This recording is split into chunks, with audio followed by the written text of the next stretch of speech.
60.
All right, folks. It is April 1st. I've declared this the month of the purge and the month of cleansing.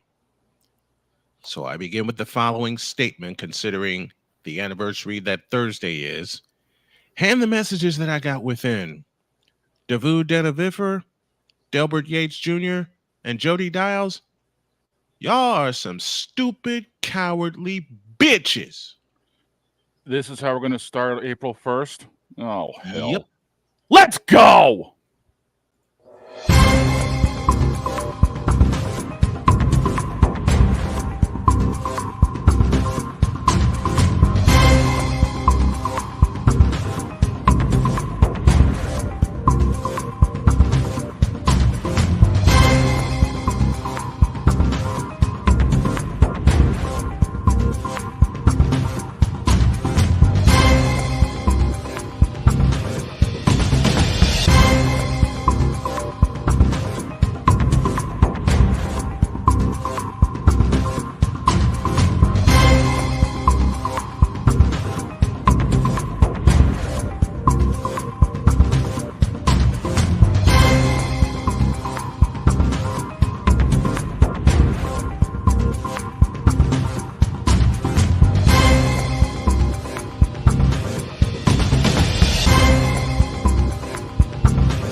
On your mark, get set. Let's go. I can't do it. We'll do it live. Do it live! I'll write it and we'll do it live! Mister, will you please wake up, wake up, wake up, wake up, wake up?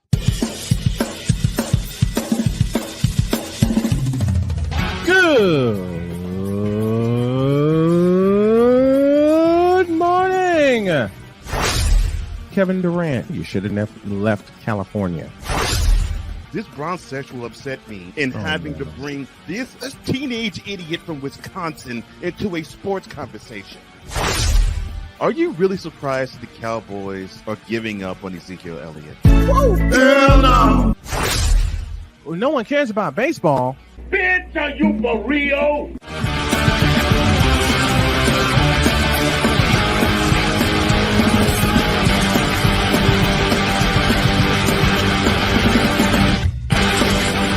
Oh, yeah!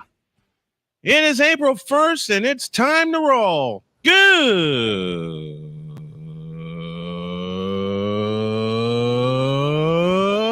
morning. Welcome to the Manic North Carolina State Monday edition of Snowman in the Morning. Glad to have y'all with us. This is your daily 120-minute journey into the best sports talk show and the best sports talk in the region, across the nation, and around the world.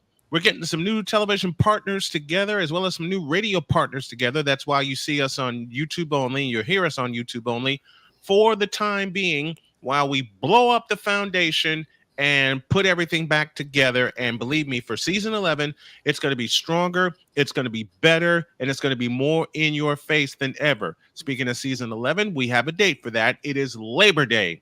Labor Day will start season 11. Victor Locke and the big dog Shane Lake join me. Good morning, gentlemen. What's going on, boys? Good morning, gentlemen. Before we go any further, I have a statement. Go for it. I was wrong. I've seen the light.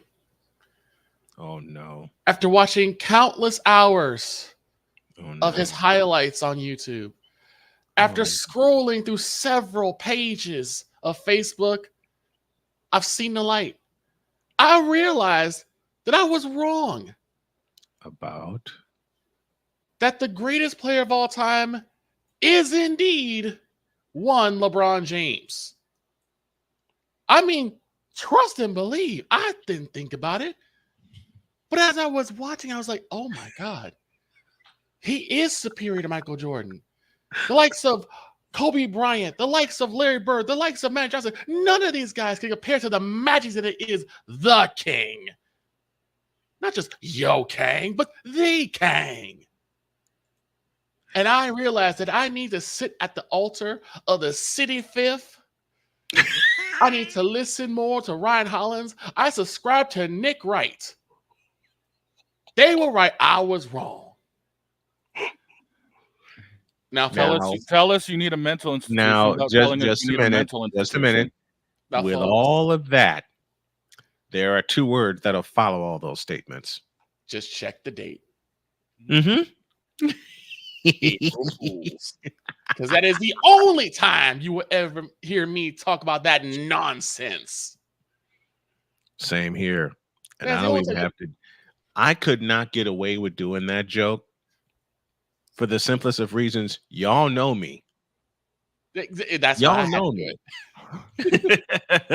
That's why I gotta do it. Because you'll laugh. Mhm. You couldn't say any of that with a straight face. I could. I couldn't say that if I tried. Exactly. I certainly couldn't say that with a straight face. That's why I said. I mean, no this is face. the same. This is the same man who is married to a wonderful woman. When we took a quiz at night and said, "What is your partner's most often used word?" Before I could even complete the question, my wife says, "Bronsexual." Exactly. What does that tell you? I couldn't say that with a straight face because I went off last night during the cup race the moment someone brought up LeBron. I was gonna bring up Ray Ray, but I'm like, that's too much. Don't. Ray. Dear God, no. Hey, listen, come here. Since I'm pushing buttons already, Shane, this is for Droid. This moment of bronsexual stupidity is brought to you by Hooked on Bronix. When you start talking like an idiotic bronsexual, Hooked on Bronix can set you right. Call 1-800-YO-KANG. Ray LJPM, now approve all this. Yes, indeed. Now, I'm going to probably get a question from my daughters. Okay. I'm probably going to get a question from my wife of why I began the show the way that I did. Well, it's pretty simple. I declared this the month of the Purge, and anybody who listened to my Purge episode in 2016 know how completely off I went with that. I'm not going to do that too well. here. I'm not going to do that. Look, I made Shane's eyes pop open when I went off that morning. Oh yeah. Yep. Because I was sitting in at that time. Mm-hmm. I'm not going to do it here. But the reason I led with that statement is that throughout the course from now until Labor Day, when we get all of our radio partners and television partners together, everything that I have been feeling personally is going to come out. Every moment that I do this, I'm going to be sitting in front of this microphone and using this microphone as a weapon. Matter of fact, I'm going to do this the right way. If you all will allow me this time, I'm going to do this.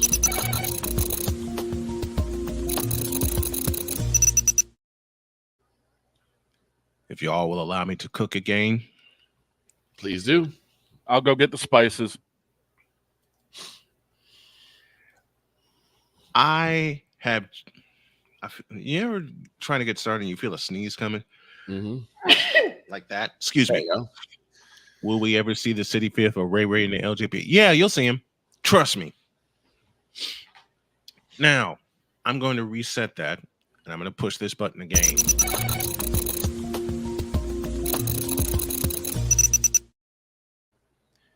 After the episode last night that I did of Diary of a Mad Snowman, The Silencing of Men, I gave the advice not to be silent anymore.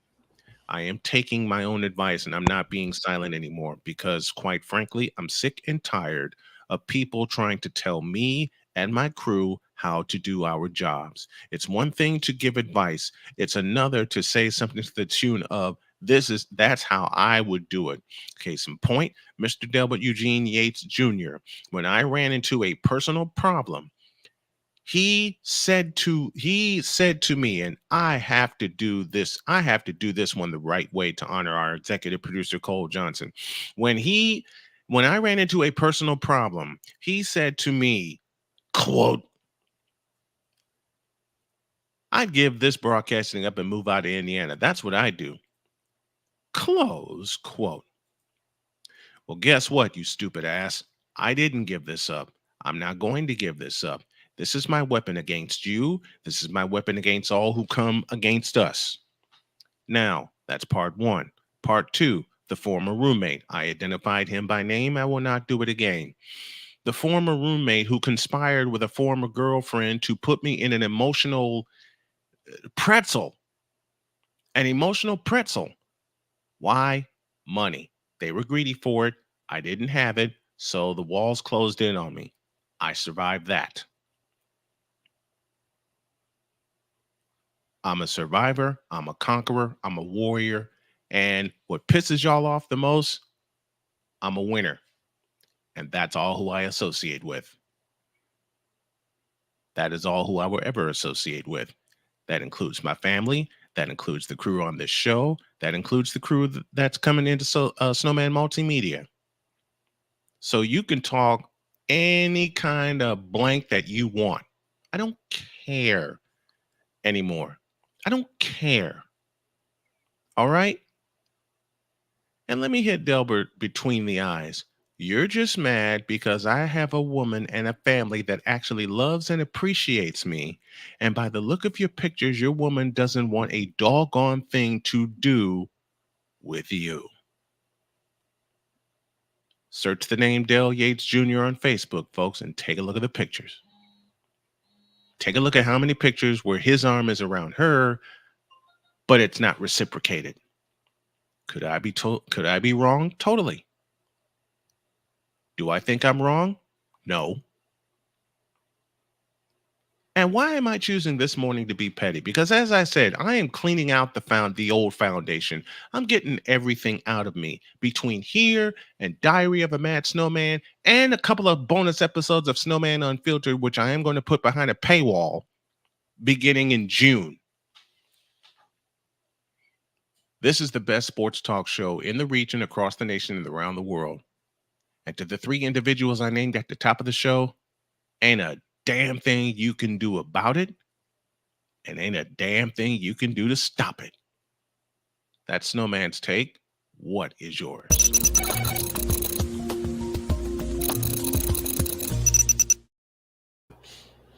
Did anybody watch a little college basketball over the weekend? We certainly did.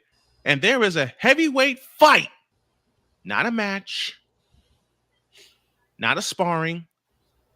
There is a heavyweight fight tonight in Albany, New York. We'll go over that. And later on, what the hell is NC State doing in the Final Four? Winning, that's what. Snowman in the Morning, back in a flash.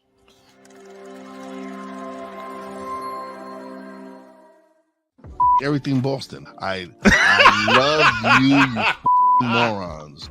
New Kids on the Block, New Edition, Dear whatever the law firm is. Sincerely, the U.S. Supreme Court. Ben Affleck, Matt Damon. Go yourself again. Jason Whitlock.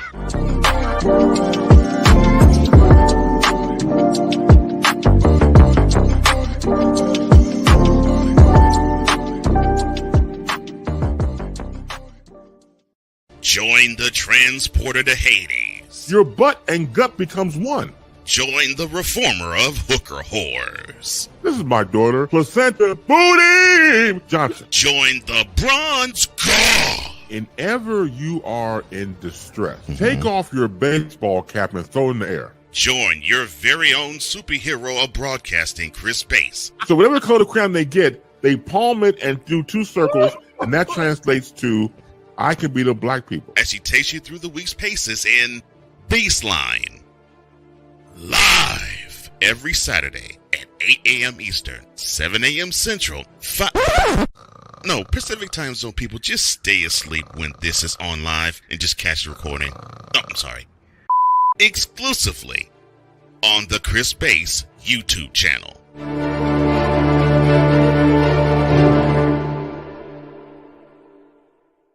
Ready to hang with some fellas who know football? Let's ride. LC Muscles 28. I think they're the most overrated defense in the league. Steel Sermon. We did not trail for a single second. Tiny Tim. McCarthy is a bonehead. A Pizzle 90. I'm going with my boys. Fins up, baby. Get ready for the 4 Horsemen of Pick'ems. Every Wednesday night at 10 p.m. Eastern, 9 p.m. Central on YouTube.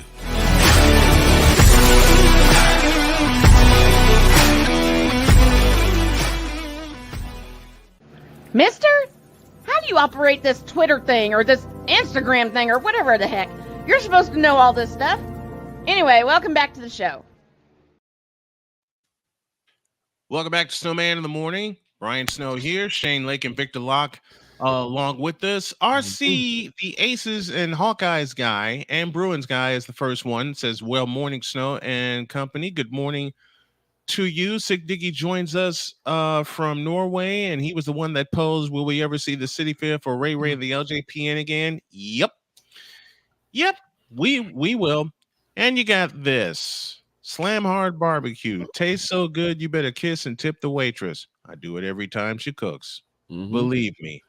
And by Straight Fire Barbecue Seasoning. It's not good, it's straight fire. Better believe that. The cool one himself, Cool McCain, joins us. How are you, my friend? Fly Eagles fly to you. The most elite of Eagles. My Cool man. What's going on? Cool Breeze McCain. Man, if you guys haven't, go ahead, Victor. If you guys have not checked out Eagles Elite Podcast, I know we do. I hope y'all do too. Because y'all need to check out Eagles Elite Podcast. Because and I'm a Cowboys fan. I still check it out. I'm a 49er fan, and I check it out faithfully.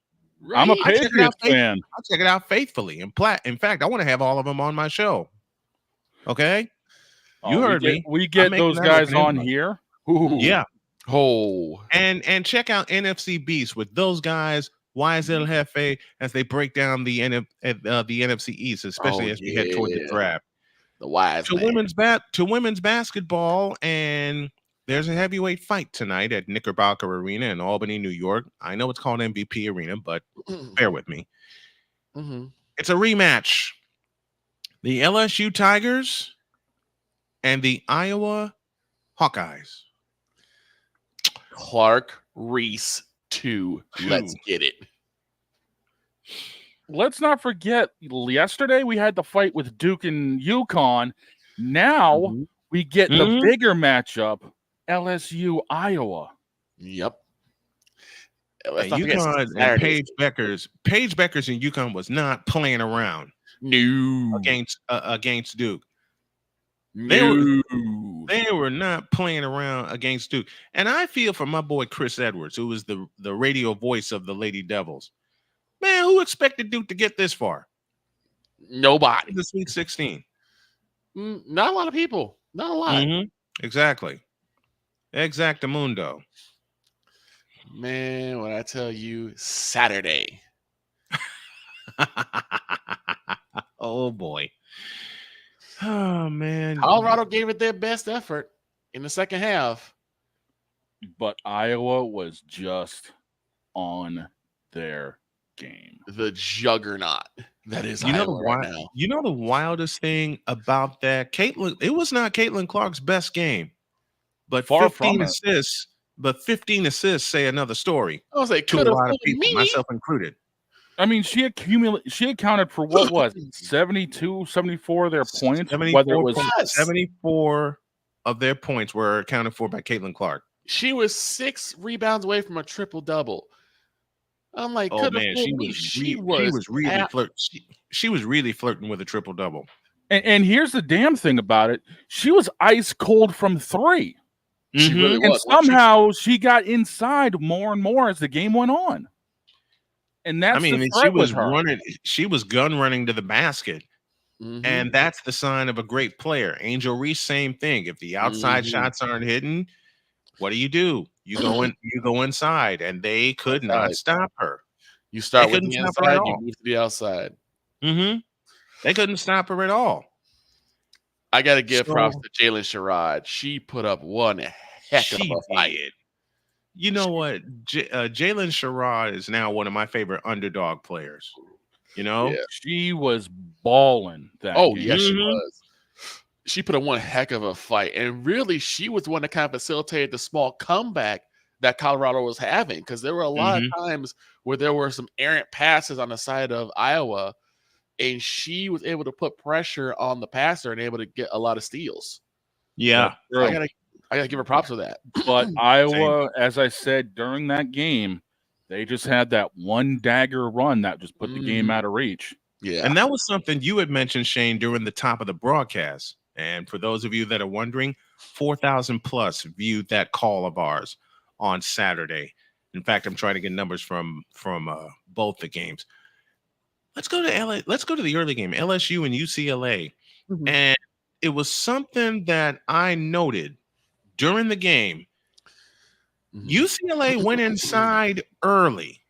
Yep. They went inside early. But as soon as LSU got hot and snatched the lead, they went away from Lauren Betts, the 6'7" senior from Colorado. They went away from Lauren Betts. And they kept trying to go deep. As soon as they went away from Lauren Betts, that was a death sentence. Yeah. Because LSU had 2-3 bodies on her almost all the time, which left UCLA trying to go from deep, and they just couldn't knock down a 3 to save their life. They really couldn't. They couldn't. UCLA went to the 3 way too early in the ball game. Way too early with no success. Not just way too early in the ball game, way too early in the shot clock. Yeah. And with no success either. None. No. They were what, 2 of 17 in the first half? Ooh. 2 of 17. That's the second one that they hit closed the half. Yeah. The second one that they hit closed the half. And Sick Dicky says this: that shows basketball immaturity. That shows depth in her skills. Also, the entire team, the entire team came together. Speaking of talking about Iowa, that's true. They're going to need it tonight. And remember, Iowa's playing shorthanded. Iowa is playing shorthanded because they're still minus Molly Davis. Yeah. Molly Davis is the true point guard of that ball club, and she injured her knee in the final game of the year against Ohio State. She missed the Big Ten tournament. She's missed the tournament so far, and the superior depth of LSU could come into play very quickly. I'm looking at the stat sheet right now for the Hawkeyes from last game. Skulky had 11. Fowler had 15. Caitlin Clark had 29. Marshall had 14. And Martin had 14. When your 5 starters go double digits in the game, that says everything. And the thing is that towards the end, they pulled Caitlin out they were going to pull her out for the rest of the game. Right. Then you saw Colorado have a run. They put her back in the game. She takes the game back over. Then they take her out for real to the rest of the game. And Iowa sailed do nothing about it. It's and like can do when, nothing about it. And here's the thing that I'm looking at right now with Clark's line. She was 3 of 11 from deep, but she was 13 of 22 overall on the field goals. Yep. She was And 10 of 11 from inside 3-point range. Inside the paint. Yep. Inside the paint. Accumulating 20 points out of her 29. Mm-hmm. And like I said before, and we said it in I said it in the broadcast. What's scary is I see so much of like really great NBA point guards, you know, the likes of Steph Curry and Derrick Rose, being able to make passes that you really shouldn't have made. Man, there was some assists that Caitlin Clark made. Right? That shouldn't have been assists. That should not have been been assists. turnovers. 29 points. That should have been turnovers. Let me get this one in. Cool McCain, this is for you. Huge week for Monarchs of Wrestling with the Playmaker and me. Of course, the road to WrestleMania is on in Philadelphia on youtube.com/@real play callers. Wanted to get that in. Oh, back to the women's basketball tournament. The thing is, Caitlin was 4 rebounds off from the triple double. From a triple double. She was flirting with a triple double all game. She really was. Especially through the second half. I think she ended up with like 4 rebounds shy of the triple double. 4 rebounds, 4 rebounds shy. 29 points, 15 dimes, 6 boards, and all 6 rebounds were on the defensive end. Yeah. But again, this also goes a little bit to how good Colorado was by keeping everyone away from getting rebounds.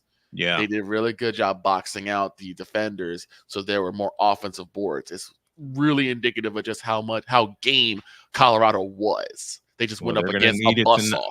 Well, they're going to need him tonight because LSU is not playing around. And how did LSU beat UCLA despite the bigs of UCLA? They attacked the boards.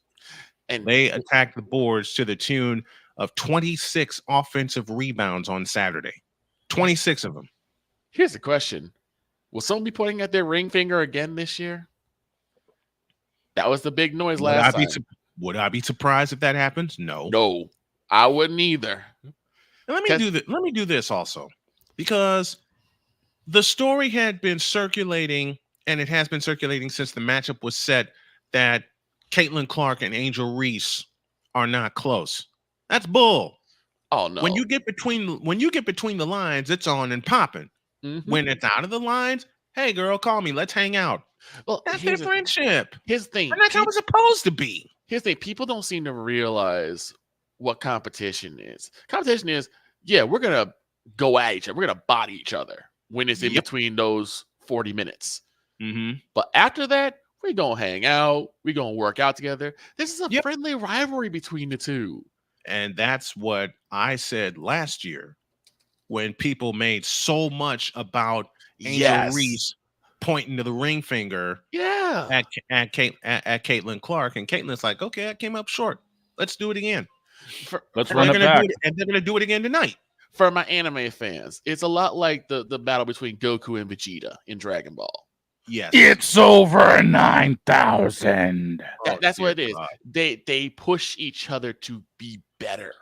They challenge each other to be better. It's not about I hate you. No, it's like I want to test my mettle against you. You have to be one of the best. I want to see if I can beat you. And if Caitlin wins this year, well, she's already declared. Shucks, that's my mantra going up against the rest of these sports talk shows. RC says Snowman Flajay Johnson has a crafty and shifty game like Dwayne Wade, in my opinion. I'll agree with that. She makes me feel like I am watching D Wade. You know, Flajay Johnson, and oh man, all kinds of love and respect to Flajay Johnson. She carried that team when most of the team was in foul trouble on Saturday when UCLA made their run and snatched the lead back. You know who Flajay, and I know a lot of people are going to think I'm crazy when I say this, but dog, you were with me on Saturday and people tuned in to that game. You know who Flajay Johnson reminds me of? James Worthy. Oh, you're not wrong. The way she was getting the assist and getting to the rack. Yeah, James Worthy-esque. Not only does she remind me, You know, I'll put another name It's- out there. It's a little more current the way she was going. Mhm. Allen Iverson. AI. Yeah, I can see I'm that. thinking more in terms of forwards, even though she's listed as a guard. And you're right. I'll take the comparison with Allen Iverson, but I'm talking about in terms of her getting to the boards. I'm talking about in terms of her getting in the post because she posted up a lot of people. Yeah. She posted up bets several times in that third quarter, even though UCLA was on a run to get back in the ball game. Mhm. Yeah. Even though UCLA was on a run to get back into the ball game, they went through Flau'jae Johnson, which was the correct call. Because not to say Angel Reese struggled, Angel Reese facilitated the daylight side out of the game on Saturday. All right, and so did Haley Van Lith, who played a terrific game. 10 assists for Haley Van Lith on Saturday. But Flau'jae Johnson, here's why Flau'jae Johnson reminds me so much of James Worthy. The way she can slither to the basket, offensively or defensively. And she came up with 3 block shots. I'll give you another one, and I'm going to be a little bit of a homer on this call. Paul Pierce. Hey. No, I don't see Pierce. I don't see Pierce, and I'll tell you why. Pierce, and I love Paul Pierce. Don't get it twisted. I love Paul Pierce, especially for the way he scared the daylights out of somebody, which I'll mention on Wednesday.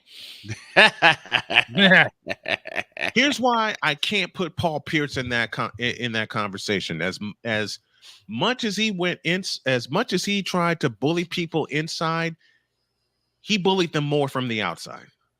You see where I'm going with this? Yeah. That's the comparison. Paul Pierce bullied you from the outside. Okay? Paul Pierce's best weapon, one of his best weapons, was his outside shot. He didn't need to post up that much. Doc Rivers got him to, but he didn't need to post up that much. No, but he wasn't afraid to take on the bigs inside. No. Exactly. And that's why I kind of put that's why I kind of put that with Flau'jae is she didn't have to bully inside with the bigger ones, but she had the balls to do it. Yeah. True. Very true. Now I see your comparison. You're right. You're right. Now that I see your comparison, you have a point. You absolutely have a point. There's a courage level with her. Mm-hmm. It is a courage level. It's a courage thing with her. It's a courage thing with Angel Reese. It's a courage thing with that entire ball club. And here's the scary part, right? Mm-hmm. We know Caitlin is declaring that she's going to the WNBA. Yep. What if Angel follows her? Ooh, what if we see these two in the WNBA battling out?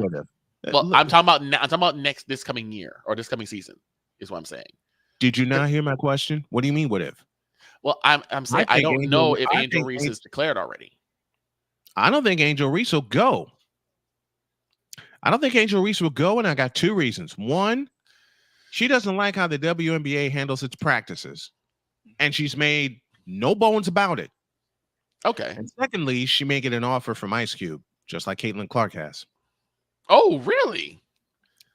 Ice Cube has put $5 million on the table, even though there are reports coming out that saying that he didn't do this. Some say he did do this. I think he did. He offered Caitlin Clark $5 million to play in the Big 3 and also afford her an opportunity to play in the WNBA. I would love to see it. I'm just saying. I will take. Listen, Ice Cube, buy the WNBA, please. I'm putting it like this. Man, you know who I miss that really would have made the WNBA something special? Who's that? Kobe Bean. Oh, yeah. Bryant. As Kobe would have run that. Yeah, as close as he was Kobe to Lisa. Bean Bryant. As close as he was to Lisa Leslie, he would have put every drop of blood, sweat, and tears into making the WNBA a conglomerate. And he was on his way to doing that. Mm-hmm. He was on his way to doing that. People don't understand how close he was. I'd say he was a year, maybe 2 at most, away from being that conglomerate, as you say, Victor. Mm-hmm. I mean, he was man. You know what? If y'all know how much I love women's sports, y'all know how much, Victor, you especially, you've ridden shotgun with me at women's sporting events when I call the game. For sure. If I had the money, and God willing, I could get the money in the next couple of years, because I plan to turn myself into a billionaire being disabled using this microphone in the next couple of years. And I want y'all to hear me and hear me well. Hear me and hear me well. When I make myself a billionaire within the next 24 months, there are 3 sports I'm going to lend my money to: women's basketball, women's volleyball, and women's softball. A close fourth would be soccer. Period. Well, as the EP of all EP says, plan your work your plan. And that's what we're going to do. We are going to work our plan. Speaking of working our plan, let's take a break. And without Ryan being here, I'm going to do a pseudo version of Coffee with McCarthy, and we're going to stay on North Carolina State. The ghost of Valvano lives. Back after this.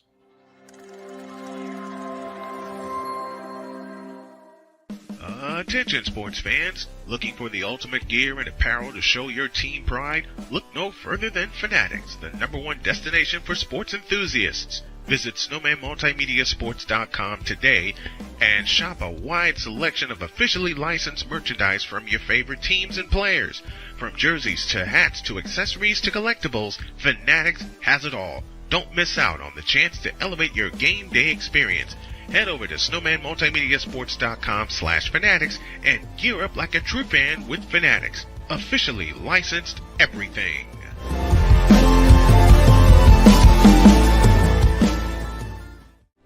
Are you ready to upgrade your coffee game?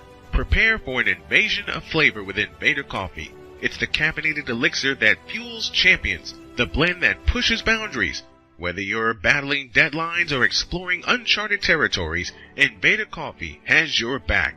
Join the invasion at invadercoffee.com and taste the difference for yourself.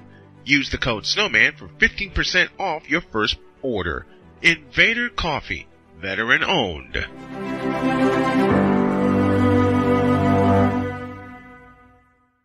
Hey, Eagles fan. Join my man Cool McCain and a host of others as they break down every single game, every single week in an objective manner, and also from a fan's perspective as well. Remember, this cast feels just like you. Nobody likes you. And you don't care. Fly, Eagles, fly. Eagles Elite Podcast. Every Wednesday at 8:30 p.m. Eastern on YouTube and other podcast outlets.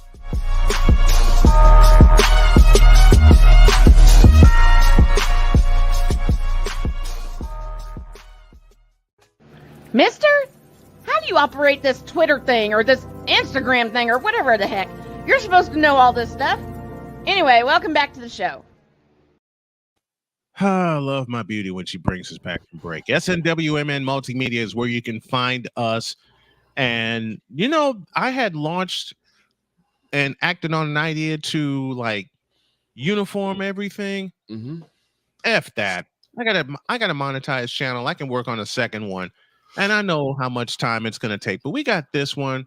Let's just build the hell out of this one. Let's just build the hell out of this one and keep pissing people off that we love doing this. Now, speaking of pissing people off, who told Kevin Keatts and North Carolina State to reach the Final Four? Well, they did. And I absolutely love it. I love the fact that the North Carolina State Wolfpack in the men's tournament, we'll get to the women in a moment. The men's tournament has seen an 11 seed at North Carolina State win 5 games in 5 days in the ACC tournament in Washington, D.C. And they've won 4 more since then. They took out Duke yesterday in Dallas, 76-64. And they are dancing to Phoenix, Arizona. If there is an underdog team I can get behind, it's NC State. This is crazy, but I'm loving it. And later this week, David Glenn of the David Glenn Show will join me to talk about this. And also, Scoop Miller will join me on Thursday. Man, y'all, is there any way to explain this except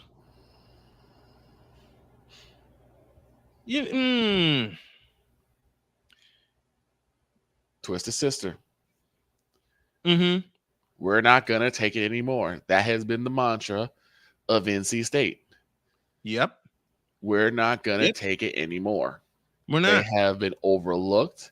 They have been underrated. They have been basically laughed at by the rest of the triangle. Yep. They're the little brother of the triangle. Duke and UNC have had the triangle in a stranglehold for so doggone long. I know so many people at North Carolina State, thanks to my association with them while I was living there. You just described it perfectly. Mm-hmm. As North Carolina State being the little brother of Duke and UNC. Mm-hmm. Of Duke and UNC. DJ Horn and DJ Burns Jr. And shout to the big man, DJ Burns Jr. 29 big points yesterday. 29 of them. Yes, indeed. 29 points in a clincher.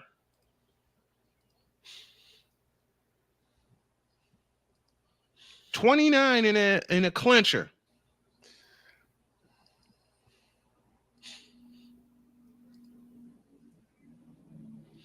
So, there's nothing you can say about that except how good has shout out to men's and women's NC State. Yep, we'll get to the women we'll get to the women very shortly.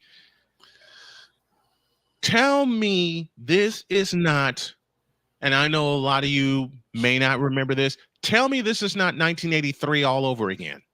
Right. Tell me this is not 1983 all over again when North Carolina State won the damn thing in Albuquerque. Yep. The goal, and I put a post up on Facebook, and I'm still getting blank for it. Everybody was waiting for the other shoe to drop with North Carolina State. And Shane, you mentioned this to me in our pre-show. A lot of people are waiting for the shoe to drop with North Carolina State. They are. Fact of the matter is, there will be a time when the shoes are going to drop with NC State. Mm-hmm. It's just a matter of how big the drop is going to be.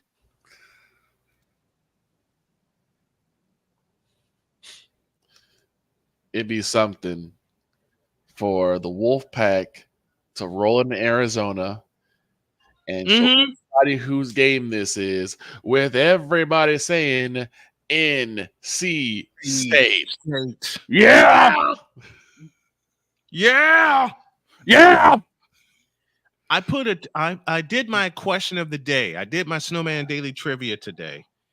And the question that I posed was, with North Carolina State returning to the Final Four for the first time since 1983, who was the most outstanding player of that 83 Final Four? Mm-hmm. I will give the answer during the second half of the show. Okay. To the North Carolina State Lady Wolfpack, they beat the ever-loving blank out of the Texas Longhorns. Ooh. And they punched their ticket for the first time since 1998. They're going to Cleveland. That was an all-F special. First 14 loss team ever in the Final Four. And we're talking about the men's team of North Carolina State. How about the women? Completing the feat, completing the sweep. Yes. Completing the sweep. They're 32-6. They were a 3 seed taking on top seed Texas, and they made them look like chumps. Like I said, I say it real. That was an all F special. That was when you had a report card with nothing but Fs, and you knew the beating you were getting once you got home. You were going to get your ass kicked. Yes. Several hundred times. Over. And you earned every single one of those ass kickings. Oh, yeah. You know what Texas led early in the ball game. But when North Carolina State took a 12-point lead at the half, game over. Yeah. Game over. There was no way there was no way Texas was going to compete with North Carolina State. After the first quarter, NC State ran away with it. And it's Asia James who's the star with 27 points for North Carolina State. 27 points. We'll have both women's Final Four games as the second matchup. The second Final Four matchup will be determined tonight.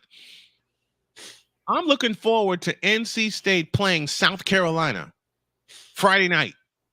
You heard what I said. North Carolina State will take on undefeated South Carolina.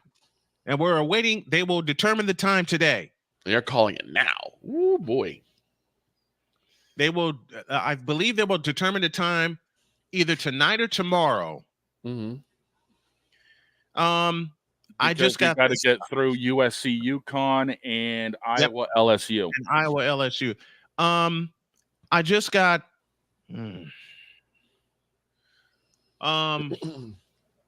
folks, I need a favor. My wife's favorite aunt has passed. Oh no. And if y'all can help me get some gas money so we can get to and from Louisville tomorrow, any little bit here, let me put this up now. Any little bit would be appreciated. Because I will not be on tomorrow. Okay. Yeah. So she's asked me to help. Jody has. And I'm trying to help get her and myself and my family through I'm gonna cry. I'm sorry, y'all. Anything you guys can do to help out with this, it would be greatly appreciated. Yes. We all know this.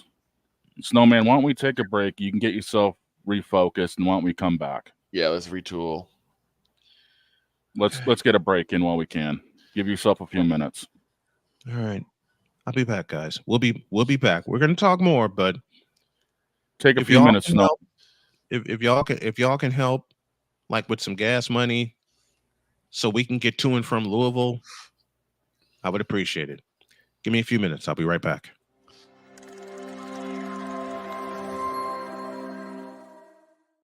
Everything Boston. I love you morons.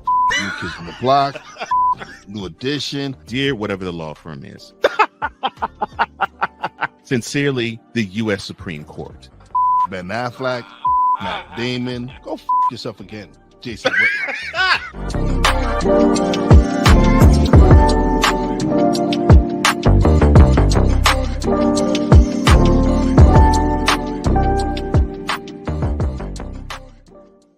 Ready to hang with some fellas who know football?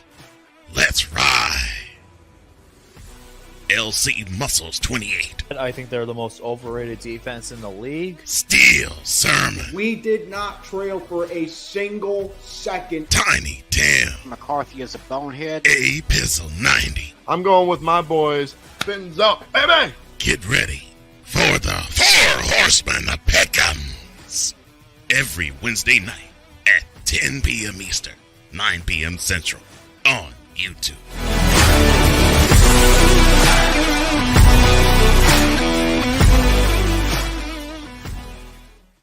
Poppy J. You got the option to cry for the government. You got the option to protest. You got the option to keep buying. But this is also an option.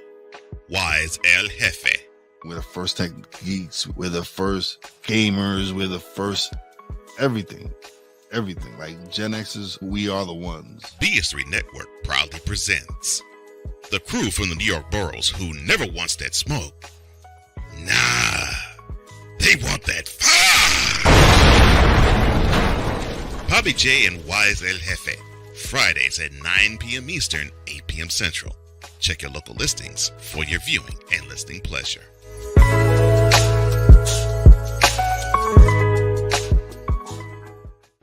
Mister, how do you operate this Twitter thing or this Instagram thing or whatever the heck? You're supposed to know all this stuff. Anyway, welcome back to the show. Let me do this for Aunt Teddy because she was my wife's favorite aunt, and she always posted stuff that would get us laughing. Teddy Noel, you were a godsend to Jody and to me. She spoke of you in such high regard, and though you and I never got a chance to meet, I hold you and will continue to hold you in high regard.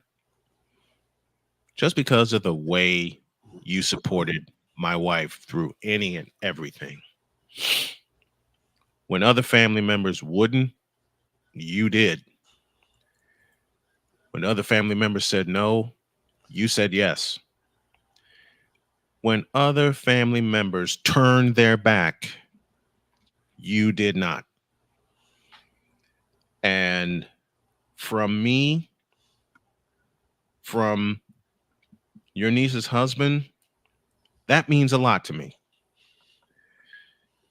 It means a lot to me, Aunt Teddy, that again, we didn't get a chance to meet in person, but I got to know you through her. And your heart and your soul spoke volumes. Your sense of humor was off the charts. That's how I came to know you. Your sense of humor was crazy. Loved every minute of it. Because you would just find the most obscure things that would just make us laugh out loud. And you would post them. And I've always said, and I've said this since the first day I met Jody, the most soulful sound is to hear my wife cracking up laughing. And almost every time she found something from you, she would indeed be cracking up laughing. And it would just do my heart so good to know that it came from you. One of the people that cared. And from a distance now, I know you will continue to care. So Teddy Noel, we love you. We miss you. We're going to honor you and continue to honor you as best we can. With laughter, with joy, with smiles, with jokes. And Lord, there were plenty of those. But we love you, Teddy. Aunt Teddy, we love you dearly. And that is from my heart and our heart to you. Condolences to your family. Condolences to everyone within the family circle. We miss you and we love you. Hour 2 after this.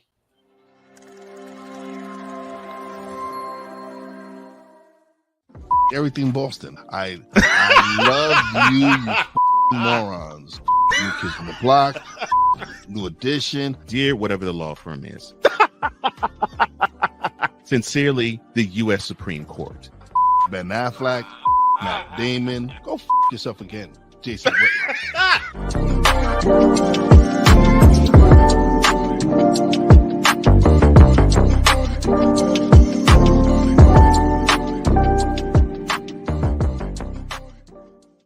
Join the transporter to Hades. Your butt and gut becomes one. Join the reformer of hooker whores. This is my daughter, Placenta Booty Johnson. Join the bronze car. Whenever you are in distress, take off your baseball cap and throw it in the air. Join your very own superhero of broadcasting, Chris Bass. So whatever color crayon they get, they palm it and do two circles, and that translates to I can be the black people. As she takes you through the week's paces in Baseline. Live every Saturday at 8 a.m. Eastern, 7 a.m. Central, Pacific Time Zone people, just stay asleep when this is on live and just catch the recording. Oh, I'm sorry. Exclusively on the Chris Bass YouTube channel.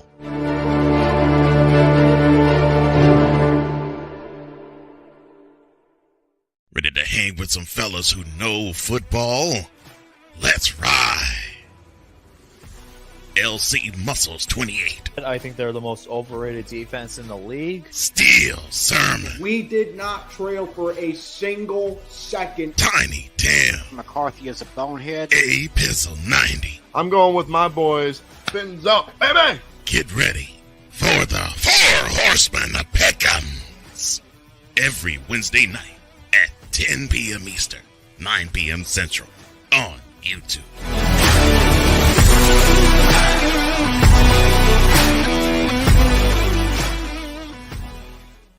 Mister? How do you operate this Twitter thing or this Instagram thing or whatever the heck? You're supposed to know all this stuff. Anyway, welcome back to the show. In answer to the trivia question, who was the most outstanding player in the 1983 Final Four? For the only time in history, it came from the losing team because the answer is Akeem Olajuwon from the Houston Cougars. Remember, Houston lost that game 54-52 at the buzzer. One of two that I've had a chance to witness. Hour two after this.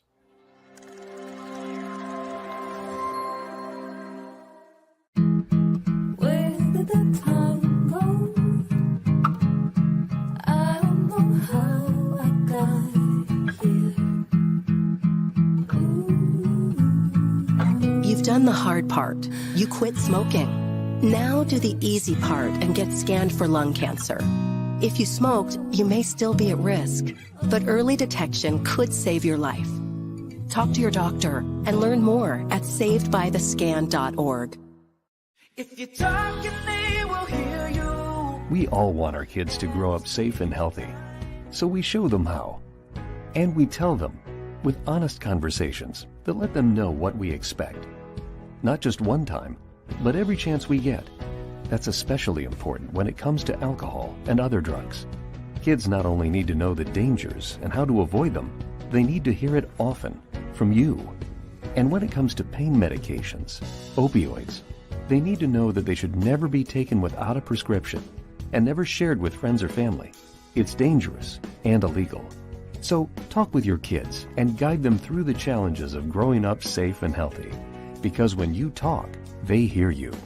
For more information about talking with your kids about underage use of alcohol and other drugs, visit underagedrinking.samhsa.gov. So tell me, you can do it if you try.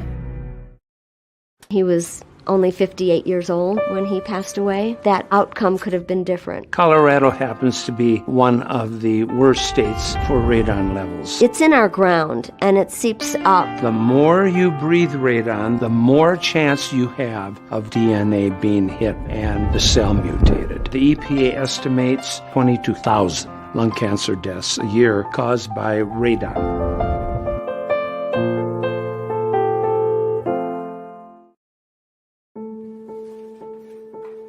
We all make choices. When it comes to alcohol, kids make choices whether to drink or not. Bye, Dad. Bye-bye. Remember, I'm going to Alex's party tonight and sleeping over. Have fun. Hey, have a seat for a second. Remind me about that party again? Alex is just And adults make choices whether to talk about it. That's true of parents and every other trusted adult in a kid's life. Kids want to know our expectations when it comes to alcohol and other drugs. They want guidance and honest answers to their questions. And it makes a difference when the message is consistent and part of everyday conversations. So talk with your kids and help lead them on a positive path. Because when you talk, they hear you. For more information about talking with your kids about underage use of alcohol and other drugs, visit underagedrinking.samhsa.gov. Mister? How do you operate this Twitter thing or this Instagram thing or whatever the heck? You're supposed to know all this stuff.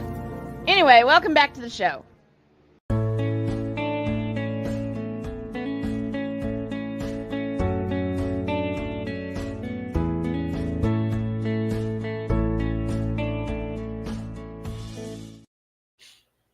Top of the second hour, and I got to fry somebody. Matter of fact, oh boy.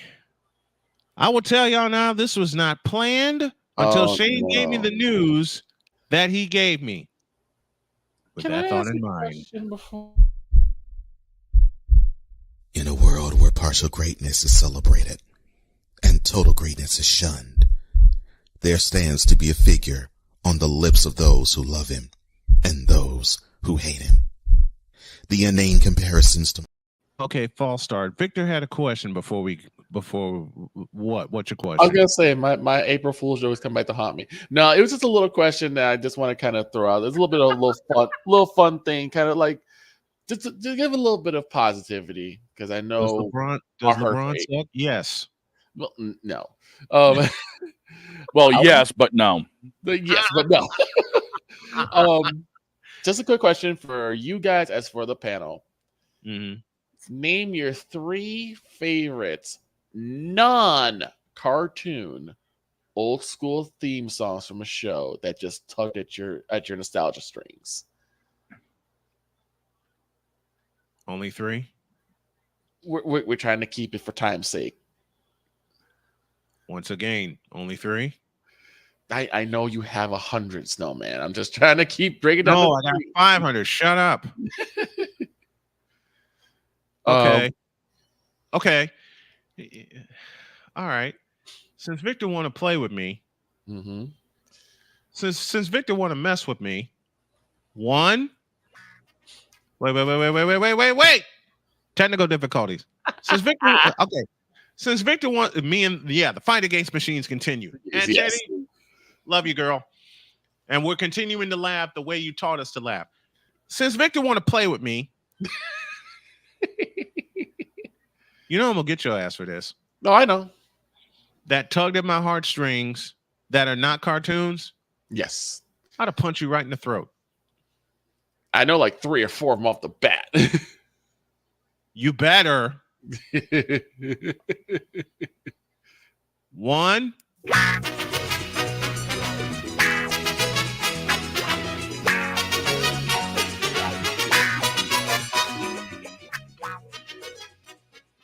Two.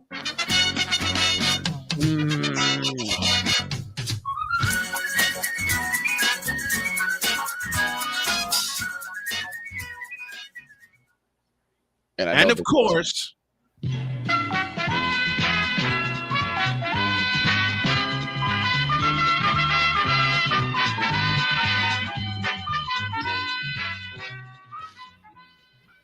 now quit messing with me.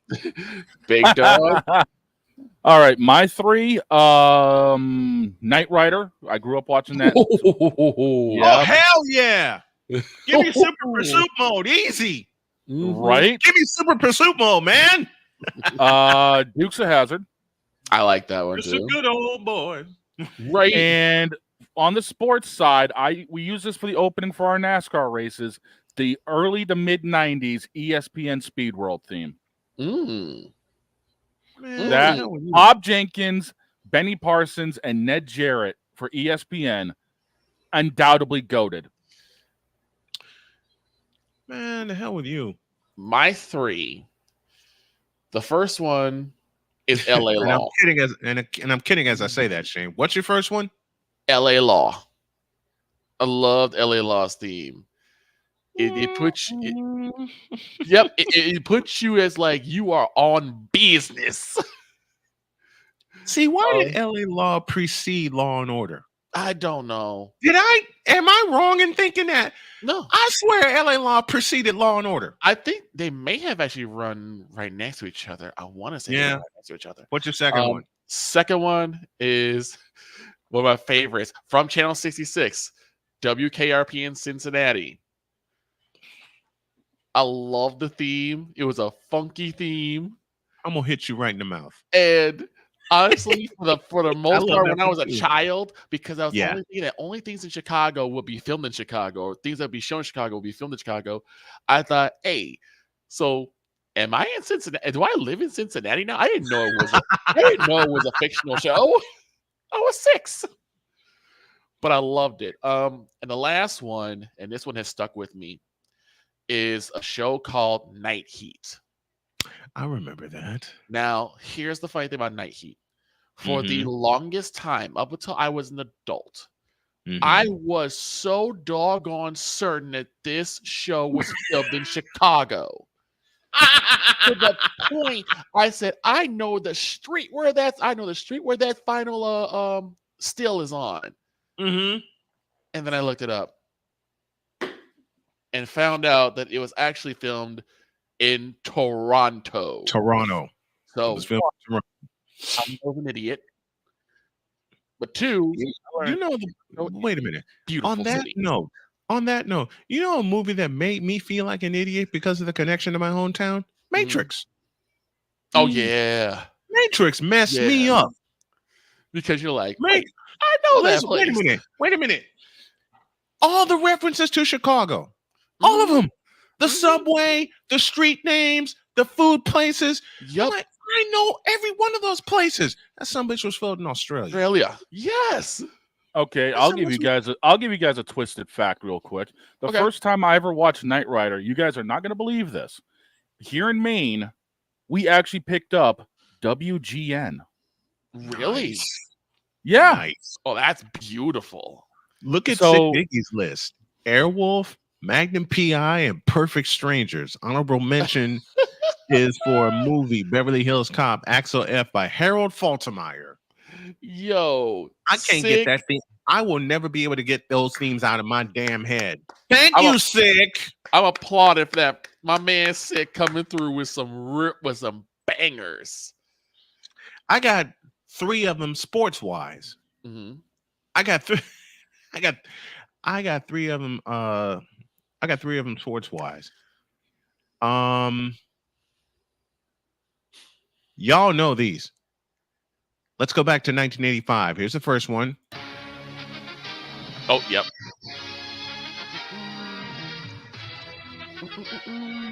I cannot watch a baseball game without this song in my head. Right. I swear to God, I can't. And I'm not supposed. I wouldn't. When I covered Lewisburg, shout out to the Lewisburg Hurricanes. I'm sporting their gear today. When I covered Lewisburg, I was told by people online I wasn't supposed to use this theme. How the hell with you? The kids loved it. Right? Like, oh, you about to hear it. The kids was like, man, don't stop playing that. They dug it. That's the first one. They loved it. They absolutely loved it. All right. That's the first. That's the first one. I'm trying to find the second one, and I can't. Yes, I can. Yes, I can. Here's the second one. Oh.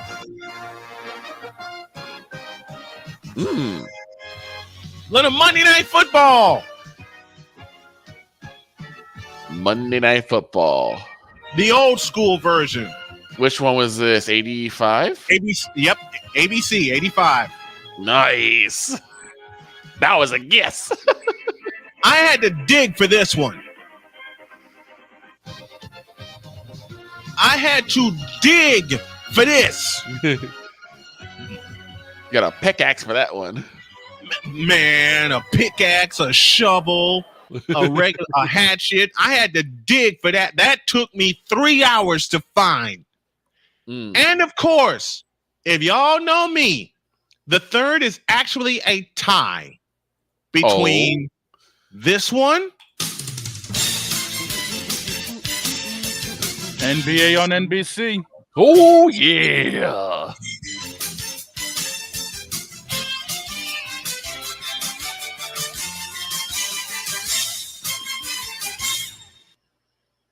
and y'all know me.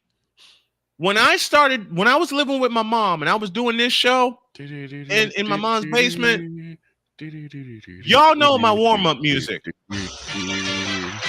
Yep. You ran this for how long?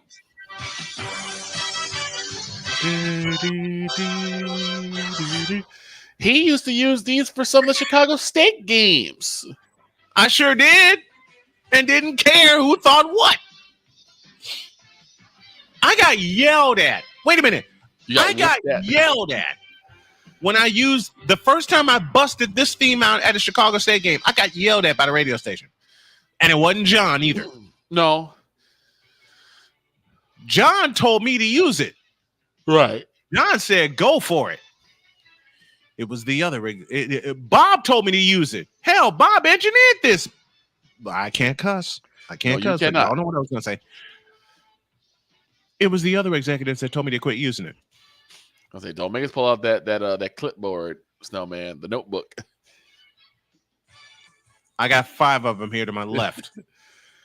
Oh my God. And there's you know what? There's another one. Because I had to break this one out. So those are my 3 sports wise. 3 for sports show, 3 for game shows. Look, now you got Knight Rider in my head. All right. Now I gotta roast somebody. I'll be right back. In a world where partial greatness is celebrated and total greatness is shunned, there stands to be a figure on the lips of those who love him and those who hate him. The inane comparisons to Michael Jordan and Kobe Bryant continue and has existed since 2003.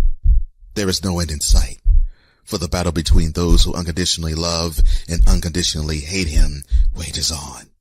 These are their stories.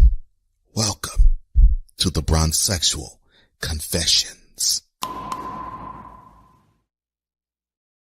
Before I do this, I'll ask again. My wife and I have to go to Louisville tomorrow for a funeral because her Aunt Teddy passed away.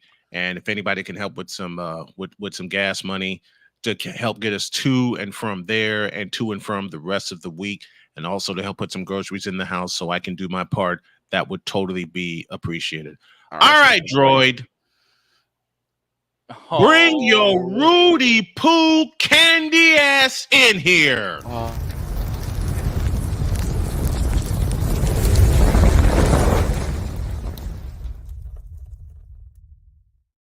Droid, I'm sorry, dude. I love you, Droid, but I have to do this. What the hell were you thinking when you decided to fix your mouth again? I'm totally kidding as I do this. And Droid, I hope you take this as a joke and a joke only because I'm just messing with you. When you decided to fix your mouth, and yeah, I said it right, mouth. Your whole mouth. MOUF. And Shane, you better repeat what he said when I do this. Quote. You realize that LeBron James has scored more 30-point games than Michael Jordan. Close quote. You're in trouble. First, this moment of bronzexual stupidity is brought to you by Hooked on Bronix. When you start talking like an idiotic bronzexual, Hooked on Bronix can set you right. Call 1-800-YOKAY. Real LJPM. Now approve all this. And mind you, he said that after LeBron did it last night while we were covering Richmond. Oh, boy. You know what, RC? I love you very much because this applies. Hey, Droid. Mister, will you please wake up?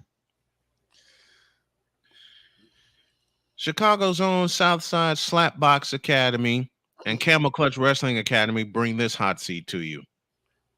Droid, wake up. Matter of fact, Jody, honey. Mister, will you please wake up? And I offer this to you as well. Apparently, Droid, you haven't been spoiled by greatness because LeBron ain't great. Matter of fact, I can name you a slew of players that played with and after LeBron that ain't great. And there's one word I use to describe them. Matter of fact, and I know Jay's going to kill me for this. Luka Doncic, you a bitch. Damn. Wow. I'll give it to Ron Simmons one. Damn. Joel Embiid, you a bitch too. Lord have mercy. Where'd this come Kyrie from? Irving, you a super bitch. Yes, he is. Kyrie the Herbal C. I think I made Shane fall out of his chair. Not yet. You would have heard a thud. James Harden, you a bitch. Absolutely. Paul George, you a super bitch. Wow. Kawhi Leonard, loved you, but you a bitch. Wow. Oh, Kawhi? Oh, God. Chris Middleton, you a bitch. Who? Thank you. The exact response I wanted. I'm going to leave Giannis alone for now. Now, the next one I'm going to hate to say, but I got to say it. Okay. Kevin Durant, you a bitch. Oh, yeah, he is. Oh. He has buyer's remorse. Yeah, because he shouldn't have never left California. Exactly. Stupid. He has buyer's remorse. Kyrie got so PO'd, he got run out of Cleveland by the supposed Kang that his career has fallen in the toilet since. Yep. 3 different teams you were supposed to be the captain of, and 3 different times you have failed. So, Kyrie Irving, you are a bitch. Well, the thing is, I always kind of give a caveat to Cleveland because that was Dan Gilbert's fault. Dan Gilbert should have stuck behind him. I'll save that for Thursday. Okay. Trust me on that one, Victor. I know where you're going, and you're right. It is Dan Gilbert's fault, but it's LeBron's fault too for bitching his way out of Miami. So LeBron, you a bitch too. So if I may, Dan Gilbert, finish your Snowman. You a bitch. Thank you. Doc Rivers, you a bitch. Oh my God. Daryl Morey, you a bitch. Wow. Oh. Where's the train? Ben Simmons, you a bitch. Well, Ben Simmons isn't around anymore, so it doesn't matter. He's still a bitch. He's still a bitch. Dear God, it's turning into one of those days. He's still a bitch. Ben Simmons, you a bitch. Kyrie Irving, you a bitch. We already know that. We already established that about 2 minutes ago. Dwight Howard. I have a better word for Dwight Howard, but I won't use it here. Oh, okay. LaMelo Ball, you a bitch. Ooh. Oh my God. I'll peel that one back for now, since I know people in the Hornets organization. Now, this next one, I'm going to have Shane yelling into the microphone and through it. Okay. Damian Lillard, you a bitch.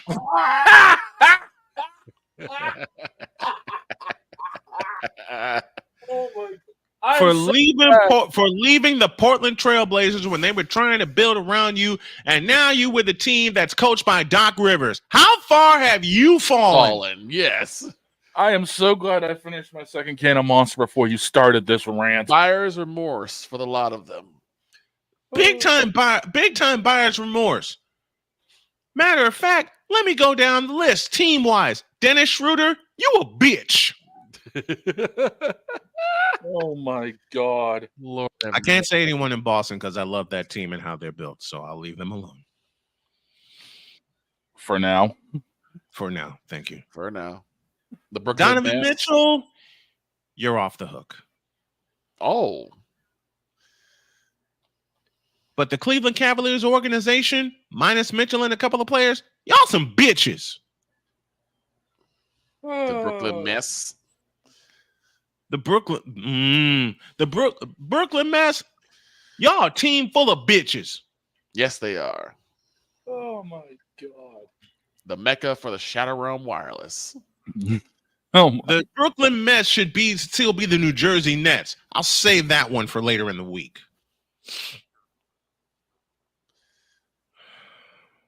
Washington Wizards, y'all some bitches. Because you're not the Washington Bullets. Yep. Kevin Love, you a bitch. Ooh. Now I have a caveat to that. Man, we're just going down the damn rosters. Kevin, listen to me carefully. Kevin Love got suckered into playing with the bitch. Yes. So that's that's the caveat I will have for that. All right? That's the caveat I'll have for that. Now, while we're going down the line, Mario Chalmers, you a bitch.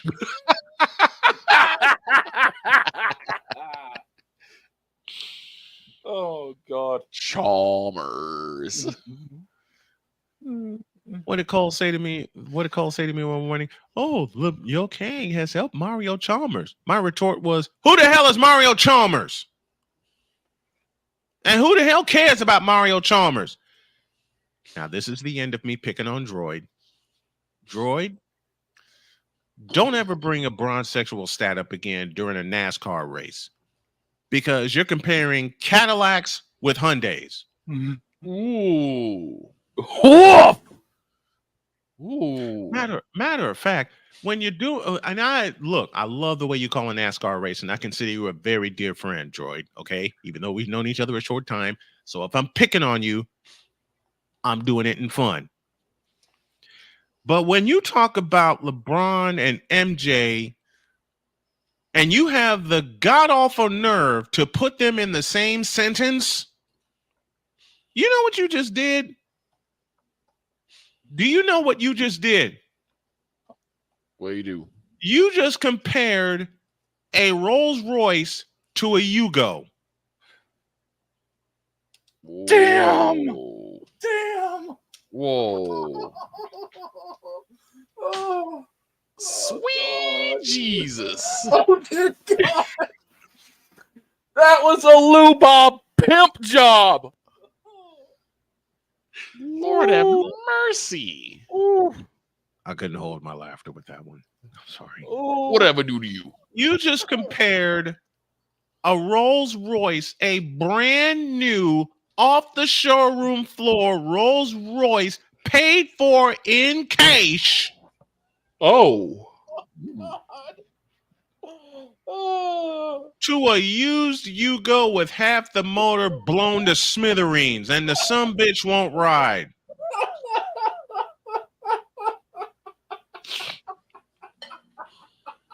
You put Michael Jordan and LeBron James like most of these.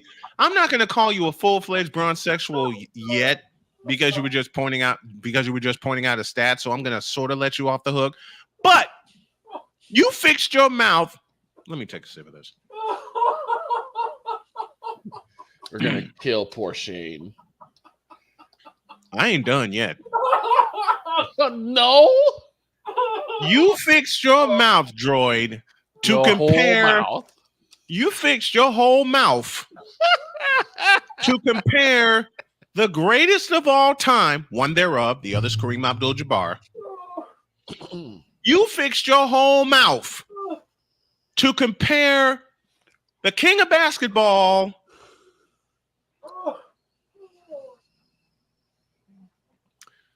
try again, and I'll use the cars. And I'm going old school with this. You fix your whole mouth, Droid, to compare a Cadillac Fleetwood Brougham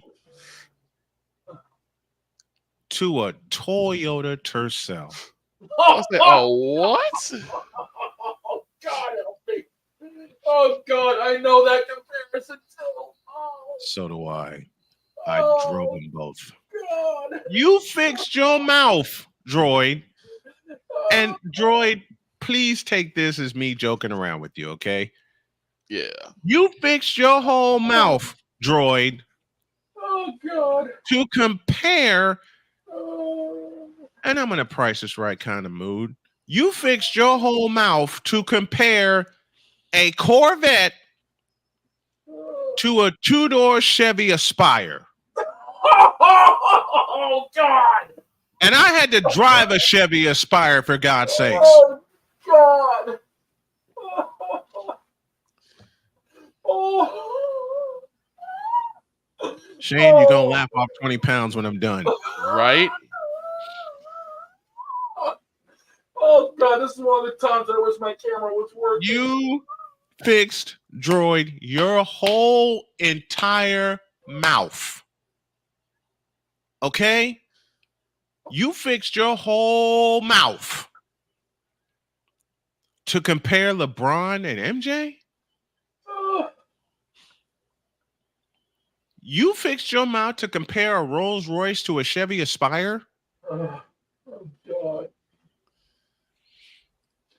You fixed your whole mouth to compare a Hummer and you fixed your whole mouth, Droid, to compare a brand new $60,000 H2 Hummer, and I've driven one.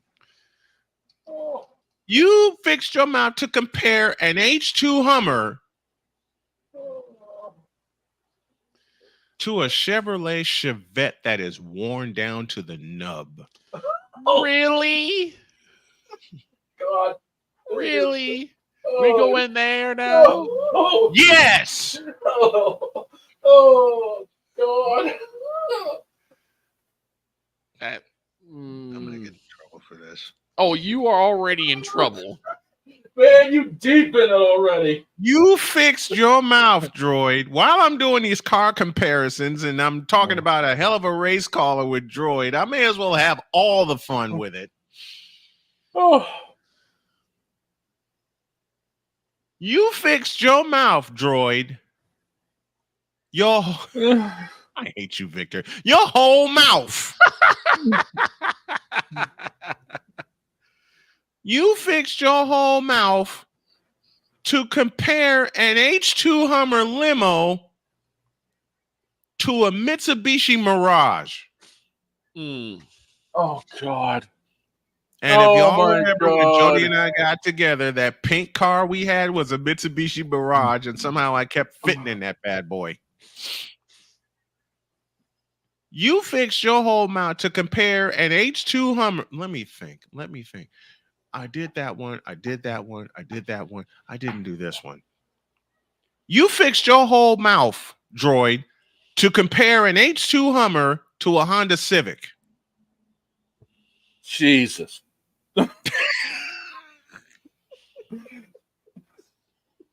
Oh, God, help me on this one. And I know many other bronze sexuals that would make the same comparison. So for now, I'm letting Droid off the hook. But to the rest of them that mean every sentence with every conviction, and this is not directed toward Droid, this is toward every other bronze sexual I know. Get out of my face, you stupid bitches. Time. Said that wrong. Get out of my face, you thirsty bitches. In a world. Time. Get out of my face, you stupid thirsty bitches.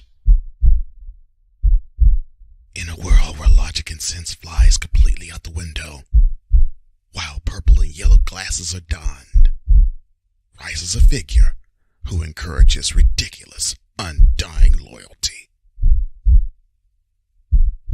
Good Lord, I'm about to throw up. This has been yet another installment of The Bronzexual Confessions. Oh, my God. I feel Lord have better. mercy. I'm sure you do. Shane, which one got you the most? How about all of them? Yes. There was not one in particular that got you? Dude, I'm over here wiping tears from my eyes from all of it.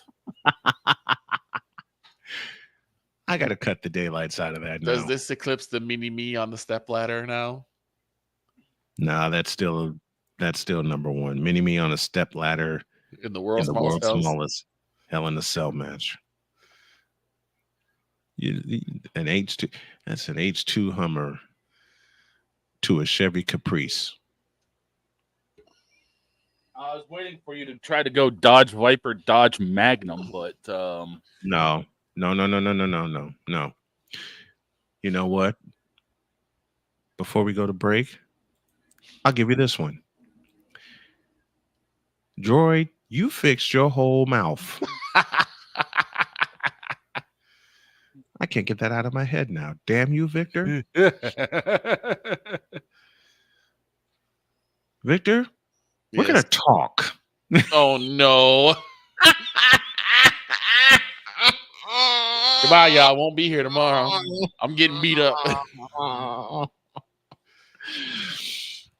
You now, damn it. You fixed your whole mouth. Thank you. I needed that lead. I needed that lead. You fixed your whole mouth to compare LeBron versus MJ. Oh boy, why is this going to take 30 minutes? You fixed your whole mouth to compare LeBron to MJ, which is like comparing a big fat ass Giordano's stuffed pizza to a half-eaten piece of pizza in a slum somewhere. From Chuck E. Cheese. Yeah, I'll go with that.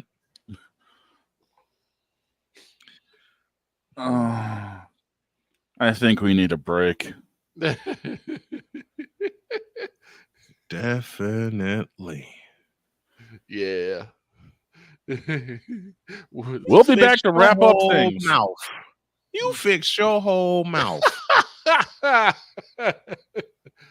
To compare a Rolls Royce to a Chevrolet Caprice with the motor blown out that sumbitch. Now we'll be back. Jay Spot is next. Go.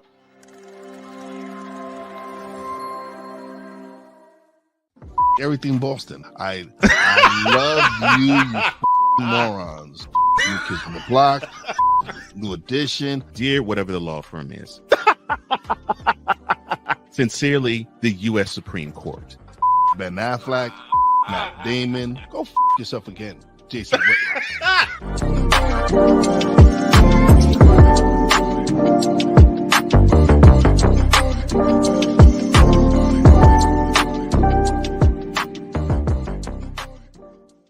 Join the transporter to Hades. Your butt and gut becomes one.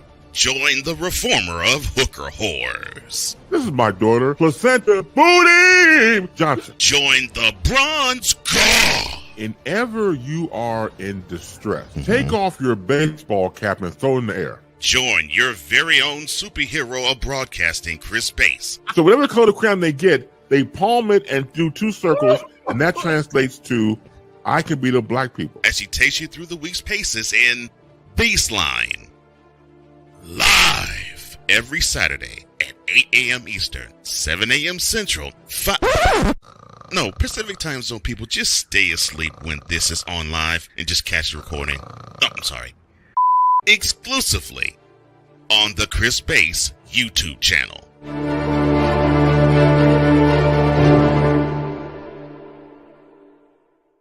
Ready to hang with some fellas who know football? Let's ride. LC Muscles 28. I think they're the most overrated defense in the league. Steel Sermon. We did not trail for a single second. Tiny Tim. McCarthy is a bonehead. A Pizzle 90. I'm going with my boys. Fins up, baby. Get ready for the Four Horsemen of Peckham's. Every Wednesday night at 10 p.m. Eastern, 9 p.m. Central on YouTube.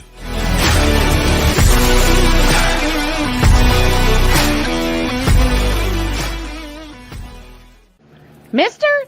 How do you operate this Twitter thing or this Instagram thing or whatever the heck? You're supposed to know all this stuff. Anyway, welcome back to the show. The loud, sickening thuds you heard during the break was all of us falling out of our chair laughing with all the comparisons I came up with. Snowman, I'm putting my foot in your ass after the show. You'll have to catch me first. I'm game. No, you're not. Not the way I feel right now. And gentlemen, You're welcome for all those silly comparisons. Oh, God. How we wrapping the show up on that note? Oh, yeah. Like this.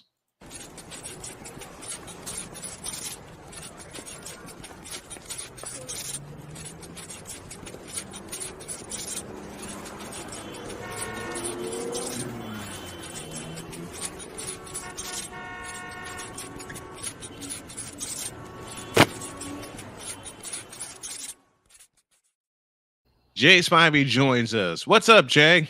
What's up, Snowman? How you doing? Good morning, Mr. Spivey. How you doing? Man, doing all right. Okay.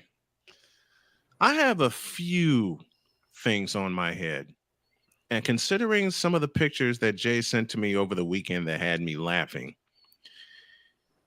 there was a fellow who said he hated baseball and no one wanted to talk about baseball. And his hypocritical ass was shown doing what? Calling a baseball game.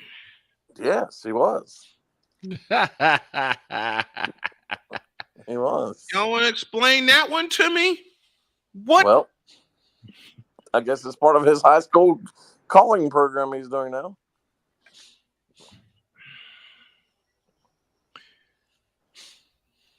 Save that for later. How about the Wolfpack in both tournaments? Well, you're old enough to remember the old cardiac pack. Yep. This remind you of 41 years ago? Yes, sir. Where they wouldn't even gotten in the 83 tournament had they not won the ACC tournament, and they're doing the same thing now. Mm-hmm. I think they were a 10 seed in 83. That sounds about right. I'm not exactly sure what, but that sounds They about were, right. they were, matter of fact, let's do some real-time research. They were a low seed in 83. And that was before, what, was it 48 teams back then? Yes. They didn't expand to 64 until 1985. Okay. I have a question, Mr. Spivey. Do you think that this is like a form of NC State kind of letting off some steam or venting frustrations that they are usually overlooked and underrated in the triangle?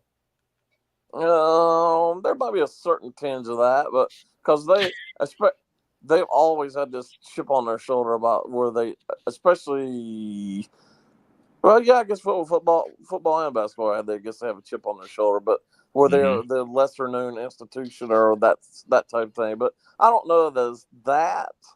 I just think that for whatever reason, it's all come together in the last 3 or 4 weeks. 5 straight wins in the Nice. ACC tournament. Oh, okay. I was about to say, yeah. 5 straight wins in the ACC tournament in Washington, and now they've won 4 in a row. And Duke is gone. Yeah, many people bet for Duke to win. I doubt a month ago that anybody would have projected the last ACC team standing would be NC State, but they certainly are. And they have one of the best chances to win the darn thing.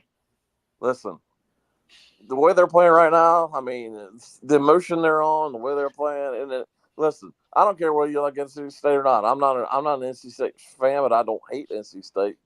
But right. If you don't like the way DJ Burns plays and the way he goes out, not just playing basketball, the way he enjoys himself, something's wrong with you. And not just DJ Burns, DJ Horn as well. Yes, Burns absolutely. Had 29. Burns had 29 yesterday. Yes. He had 29. The big man had 29 points. I mean, oof. How do you cannot explain this. This is crazy. This is a crazy run that they're on right now. In 83, they had to win 3 to get the ACC tournament championship. They beat Wake Forest, they beat top-ranked North Carolina, and number 2 Virginia. And then to win the title, you got to win 6 in the tournament. Pepperdine, Nevada, Las Vegas, Utah, Virginia again, Georgia, and then, of course, the big one with Houston. Well, just think about 1983. The fact they beat Virginia twice. With Ralph Sampson. Beat them by 3 to win the ACC title in the Omni. And then they beat him again at the D Event Center in Ogden, Utah by 1. And now here they won. Well, they only played Duke once in the regular season. They've actually played Duke 3 times in the last month. Yep. They play them the last week of the regular season, the ACC tournament, and then yesterday. They play them 3 times in less than a month. In less than a month, and they beat them by double digits yesterday. Yep. How wild is that? And how wild is it that the women are doing it also? They're headed to the Final Four in they're Cleveland. on a roll. They're on a roll. And the way that they smacked Texas around after they snatched that first quarter lead, 19-14, and then 24 in the second period to in essence put the game away. Right. Yeah, absolutely. What I think people take out of yesterday what happened before the game rather than what happened during the game. Whereas I'm going to go back to what happened and keep going back to it over and over and over in the last 4 years. But what happened yesterday and the fact that nobody recognized it until yesterday with the 3-point lines is just it's just a shame. Mm-hmm. How do you not know that? How do you know? And Yeah, then exactly. They play it and they blame it on a third party. It's typical NCAA, blame it on somebody else. Yep. And I have to admit I didn't see it because I was a little busier on Saturday. I didn't get a chance to watch the Portland as much as I would have liked. Right. But just look after I found out about it yesterday, and just looking at it, you could tell a difference. Mm-hmm. You really could tell a difference just from the TV screen. It was like it's a foot off. It had to have been close to a foot. It had to be a foot off because all the way around it's supposed to be 22 feet. And all the way around it's supposed to be 22 feet. I had a lot of people on my Facebook page, saying it didn't really matter. Both teams are going to have to face it in each half anyway. I was like, well, you play the game differently by half. Your whole game plan changes. You don't know.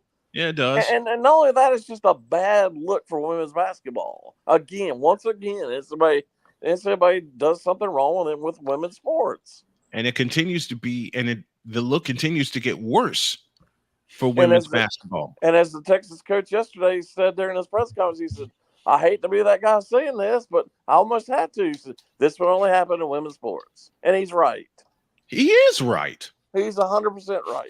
He is right. We've talked about this on this show so many times over. I am a big advocate for women's sports. Huge. Me too. I have been since 82 when the women got their first Final Four at the Scope in Norfolk, Virginia. And since I started my career in 1995, I've been a huge advocate and will continue to be. Why do they keep getting played around like this? Why does this keep happening? The NCAA does not care. Mm-mm. They don't care. 2021, anyone? I mean, that was a joke in itself. You thought, hey, we're going to make some improvements here. And then yesterday, and they played 6 games before anybody even noticed it. 6 games. They played 6 games before someone finally opened their mouth and said something. The 3-point line is it's supposed to be 22 feet all the way around. 22 feet. You can't tell me that those lines were not 22 feet all the way around, because the top of the circle both ways look 20 feet, not 22 feet. Well, if you look at the TV screen, if you do the wide angle of this court, the left hand side was clearly shorter than the right hand side. Yeah, it's not even close. It nearly went back to its old distance of 19.9. It did. It nearly went back to it. It looked, because I took a look at it from 4 different angles. I could swear they barely made it 20 feet. And I stress the word barely. And, I understand why they did it, just to get it moving. But if I were the coach of either team, I wouldn't have played until they fixed it. I wouldn't have either. I'd have pulled my team off the floor until they got it right. I mean, they had the people there to get it. They had the people there to correct it. They had the people there in place. And so, it was going to take an hour to fix. How is it going to take an hour? No way in the world that would have taken an hour. No, not even. Not you even. Got, you got a million NCAA employees there. There's no way it should have taken an hour. Mm-mm. No way it should have taken an hour. And I was amazed the coaches were as calm as they were when they found out. Yep. And, I've got a real good friend as a high school coach. He said He wouldn't have played until they fixed it. I wouldn't have played either. Had I been a coach, I wouldn't have played either. Because it's a regional site. And it goes back to something we had talked about last week, Jay, and the guys were with me. A super regional site? Well, the other thing Two is, of them? was it, who was it that said, oh, it was Tara Vanderveer had said early in the week where it's, they I understood why they went to these pods for the regionals. You know, I understood that. But now they have way outgrown that. With women's basketball as popular as it is now, they've way outgrown that. And so they've outgrown playing. Why are they playing 8 teams per site in the regionals? Mm-hmm. And then the other thing. Go ahead, Jay. The other thing is, nothing against Albany and Portland, but those are your regional sites. Albany and Portland. Albany and Portland. Who chose those? And if Iowa wins tonight, and you're going to play in Cleveland, when you could sell out a dome in a heartbeat if Iowa wins tonight. You know what? In the next 5 years, women's NCAA basketball Final Four will only play a dome once. And I believe 2 years from now, they will play the Alamo Dome. Yeah. They're not even playing Tropicana Field in Tampa. They're playing the Amalie Center, the Amalie Center. Yep. They're only playing the Alamo. They're only playing for the second time in their history. They're only playing the Alamo. They're playing in the dome for only the second time, and it's the Alamo Dome in San Antonio. And then you mean to tell me you can't sell out Lucas Oil Stadium? They could easily move this thing this weekend. Even if Iowa doesn't win, I think they could sell out a dome. I really do. If you could put 55,000 people for an exhibition game at Kinnick Stadium, who's to say you won't sell out, I don't know, State Farm Stadium in Phoenix? And that was early November in Iowa. Yes, in Iowa City. 55,000 in the people. Outdoors. You don't know what the weather's going to be like. Mm-hmm. And I take that back. It was October, but either way, October, November. Yeah, it was October. You don't know what the weather's going to be like. And it's crazy that they don't fix this. They don't fix this problem. Victor, you and I were talking about this, and I will say it for us. And I know I'm going to get some pushback, but I don't care. But this is the truth. It's sad the way women's sports at all levels is being treated right now. It's stupid to me. It's not respected. It's viewed as something secondary. Well, just look at the NCAA women's tournament. The ratings have far outdistanced the men's. Yeah. Now that might change. That might change this week with the Final Four, and it typically does. But still, that's beside the point. And whether it be basketball or women's soccer, which is just dominated the U.S. men's team over the years, huge. And they still get stomped all over by FIFA and the U.S. Soccer Association.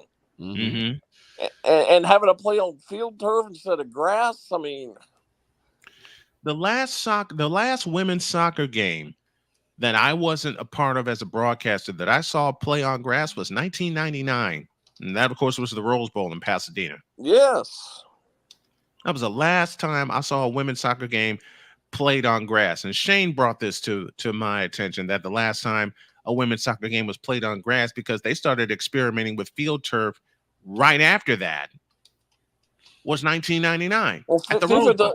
FIFA doesn't allow it for men's games. It is grass. And when the North America hosts the 26 World Cup, I guess it is. All the fields, whether it be America, Mexico, or Canada, has to be grass. It has to be. Whether they have field turf on them now or not, it has to be grass. So why can't they do the same for the women? And it's not even that expensive. FIFA's making a fortune. It's not even that expensive.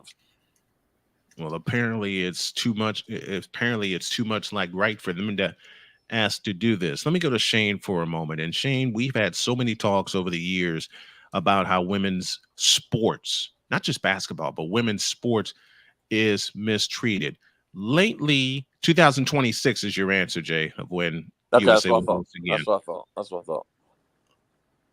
Shane, let me pose this to you. In the years that you've ridden shotgun with me on this show, and he's been here for all 10 of them, how many times have we brought up this subject only to be silenced by the masses telling us don't talk about it? And we've had messages sent to us, Shane, about not talking about women's sports. What? We have had way too many messages and way too many people telling us, what in the blue hell are you two doing calling women's sports? Ladies and gentlemen, if you look at the stats from the last couple of games Snowman and I have called, y'all can shove it as far as I'm concerned. We get the numbers. We gonna keep covering. Good for you. And it's something I've always wanted to do. And me being disabled right now, I have to do it in studio until I'm completely healed, and I get that, but it's an opportunity for me to do what I love to do. And someone told me that I wouldn't get any viewers for the Nebraska-Iowa game, the Big Ten Women's Championship. 5,200 people have watched that game, either live or on replay. 5,200. Yeah. Let me say that number again. 5,200. And aren't we sitting at about $4,000 for the game we just called Saturday? Yeah. Yeah. 4K. And listen, guys. Well, I know this is some sort of an anomaly tonight in terms of all that's riding on this game tonight. But I'm going to guess that the ratings for this game between Iowa and LSU tonight are going to be maybe the most watched women's game in history, even outdistancing the game they played last year in the Final Four. Mm-hmm. I mean, the ratings for tonight's game are going to be huge. They're going to be a monster. They're going to be a monster. Yeah, they're going to be off the charts. Which is why I'm going to spend the time this afternoon getting everything ready for it and getting it out to as many people as I can. And now. Win or lose, I hope Kim Mulkey keeps her big mouth shut about the media. Yep. She'd be better off doing so. Mm-hmm. She's doing herself no favor by attacking the Washington Post and the LA Times for the stories they read about her. Right. Nope. No favor whatsoever. None. You'd think, though, that it would be a distraction to the entire team, but LSU has played straight through it.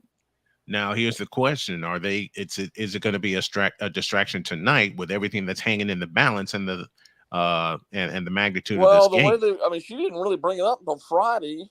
I take that she did bring up the Washington Post story last week, but the LA Times story didn't even get brought up until after the game was over the other day. Mm-hmm. And she seems to bring it up immediately before and after the games are over. It's like she's a narcissist. She wants to be part of it. Now, right. her record speaks for itself. She's going to be in the Hall of Fame. There's no question about it. She is. Yes. Her record speaks for itself. But just keep your mouth shut. Please. Please. This is not about you. This is about your girls. Exactly. But yet again, look at what she does every time the microphone's in front of her face. Well, just look at her on the sideline. Look what she wears. Kind of reminds you of somebody, folks. Fix your whole mouth again. Mm-hmm. Kind of reminds you of somebody. Mm-hmm. And I'm not going to say any more about that. People want me to. I'm saving all that for Wednesday. But tonight's game with Iowa and LSU, the rematch that everyone wanted, and it's unfair that it's a regional championship and not the national championship. It should be at least the Final Four, if not the national championship. Should be the Final Four. I want to know who put this bracket together, because when I saw the gauntlet that Iowa had to go through, because at the top of the season, my pick was Iowa to get to the Final Four. Didn't realize that Colorado, UCLA, and LSU was going to be in this bracket, and to a point, West Virginia. Those doggone graybeards in the office decided this whole bracket, and that's the problem. The powdered wigs. I think there's a lot of. I don't think there's a lot of Iowa haters. I think there's a lot of Caitlin Clark haters out there that they're tired. Yes. Oh yeah, easily. Without question. Then the people, not just in the general public, but I think people on the committee. Mm-hmm. Oh, for sure. There are some people on the committee that hate Caitlin Clark. Hate her to the bone because of the way she has transcended women's basketball. Look at how she's really upgraded women's basketball. Look at how it's become something that's talked about continuously. We haven't had that in a while. No, Yeah, isn't that the way it usually goes? Let's get real, guys. Let's get real, guys. There's another thing involved with Caitlin Clark that people are kind of not stepping on eggshells about. It's the RACE word. Oh yeah. Oh yeah. It is. Oh yeah. Where they and think white besides us, girls and white guys can't play basketball. I was gonna say and besides us, no one wants to talk about it. We're still in the Besides mid-90s. us, and besides us, people are too afraid to talk about it. And I'm calling out every show that don't want to mention the fact that this was a race baiting call. This is a race baiting story, you know, not paying because a lot of people are still stuck in the 1990s and still remember the movie White Men Can't Jump. Yep. Well, this is not her fault. No, it's not. This is not Caitlin Clark's fault. The girl can play basketball. And she's trained to do it. She has trained herself to do it. You could tell that she has been a student of the game as she picked up the doggone thing. I don't care. You know what I mean? I don't care whether you're black, white, purple, or green. If you're good, you're good. Exactly. Who cares? But isn't that the way it's supposed to be? There was clearly somebody on the committee who did not like her. There are many people in the media who I don't think like her. Oh, right. I'm certain. There are many people on social media who despise her. And then that number grows every time. Think about it. Every time Caitlin Clark in Iowa wins, that number grows. But you know what? I'm not trying to call this guy out. I've known the guy for years, but I'll use him as I won't use his real name. But there's a guy on my Facebook page who I've known for years, and he told me about a month or two ago. I guess this is probably January. He said, I'll guarantee she's not, because I made a statement that she was the most recognized person in college sports. Yep. And I don't think there's any question about that.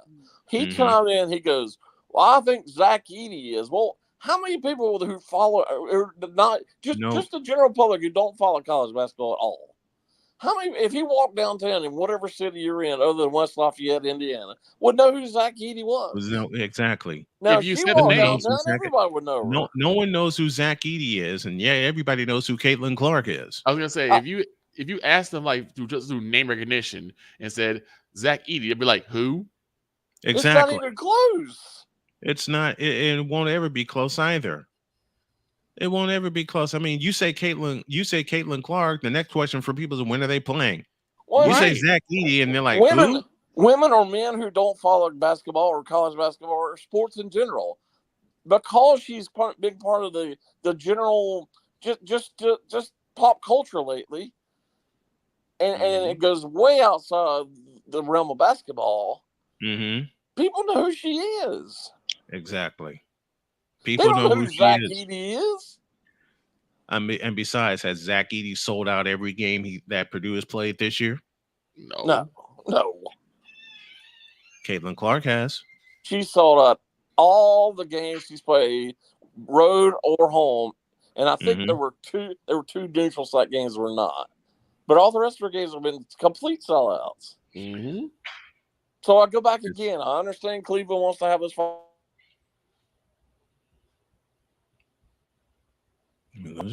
Like you said, would it kill them to move to Indianapolis or somewhere or Minneapolis, or even Minneapolis somewhere close by? US Bank Stadium. You can't tell me you can't put 60,000 at US Bank Stadium for the Final Four for the women. No. You can't tell me that you can't sell out US Bank Stadium or Lucas Oil in Indianapolis, State Farm in Phoenix, the Alamo Dome in San Antonio, which won't be in San Antonio until 2029, which I think is a farce. They're supposed to see Indianapolis in 3 years' time. You know where they're playing?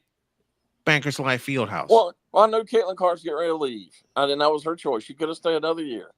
But you think the popularity of women's basketball is going to go away with somebody as good as Juju is? No. Juju's the next one. Why are we still playing in 18,000 seat arenas? When you could easily double that with no problem. Because the NCAA, and my reasoning is the NCAA won't get off of their asses and actually make this happen. More to the point, they don't want to make this happen. And I'm gonna say this: I think another dynamo in the making is the one I talked about earlier in the show. Jalen Sherrod. Jalen Sherrod from Colorado. Yeah. Jalen Sherrod from Colorado. We saw Lauren Betts from UCLA. Angela Dragalic also from UCLA. The stars are there. Oh yeah. Okay.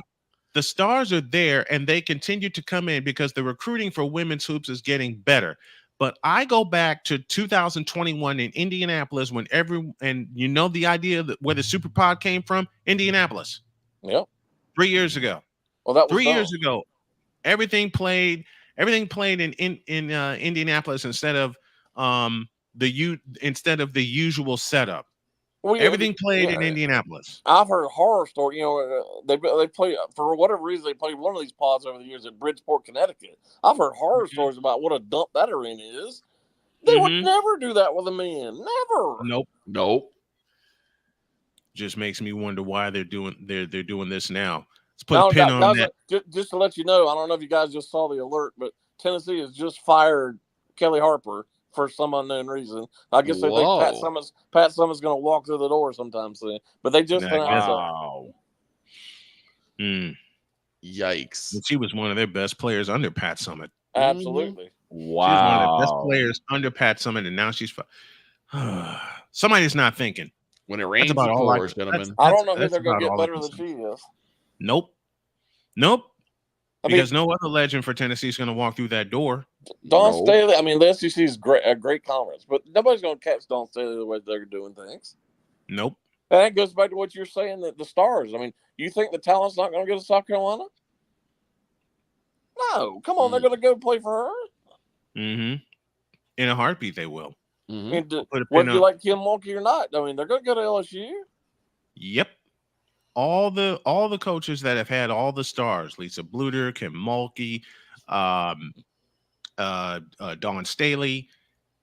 You think they're not going to go? Do you think they're not going to go play for these schools? I don't understand why you fire Kelly Harper, who really had a pretty darn good year this year. Yeah, and you know what? The only reason I can think of is because she lost to South Carolina. No, she lost to State last week. Lost to State. Thank you. I got that wrong. But State, here they are in the Final Four. There's nothing to be ashamed over about losing to State. No. None. Lost a superior team. That's all. You lost to a better team. That's it. Let's put a pin in that for next week. And we're going to deep dive even more into why women's sports are so mistreated. And I got a segment coming up next week, what I would do to fix everything. Jay Spivey joining us here on the program.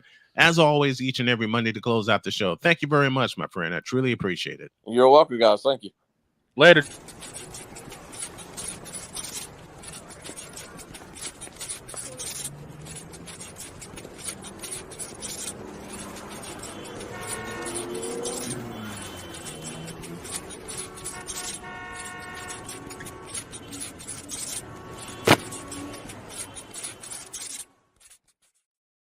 A note to the organization housing women's sports that won't give me a chance to call their games. That's the biggest mistake you can make. Have a great day. God bless. Remember to make your next move your best move. And always remember, if your dreams don't scare you, they're simply not big enough. Dream big, do bigger. We hope y'all are too. We are out of here. I'll be back on Thursday from Louisville.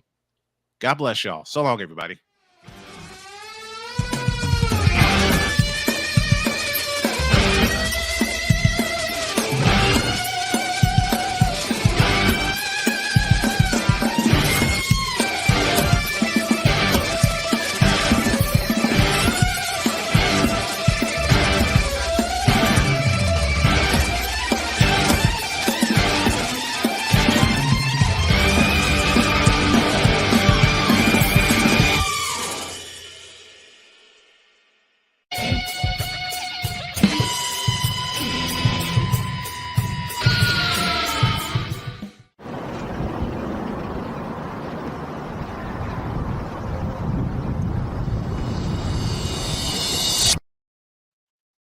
A Hummer to a Caprice. God almighty, Snowman.